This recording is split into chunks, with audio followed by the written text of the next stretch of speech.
and that is monitoring future trends. So are you familiar with Masayoshi Son's 300-year plan? Broke people plan for weekends. Entrepreneurs plan for the future.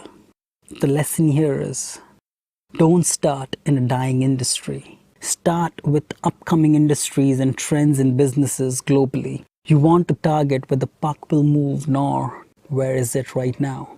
Global trends such as increasing urbanization of the planet, population growth, the lifespan of humans, and global warming are indicators of where the puck will move in the future.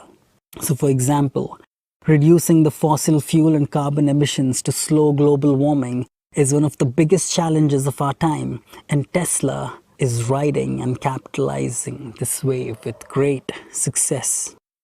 As cool and sexy Tesla cars are, his why is that much more inspiring. Setting out to create a world where fossil fuels would no longer be used to power vehicles. Alright, you could check out Gartner's Hype Cycle Emerging Technologies graph to get a heads up of the technologies which are in the uptrend or the downward spiral. Drones, VR, AI, and IoT are emerging technologies that would occupy a larger mainstream landscape in the future. Well, something to think about.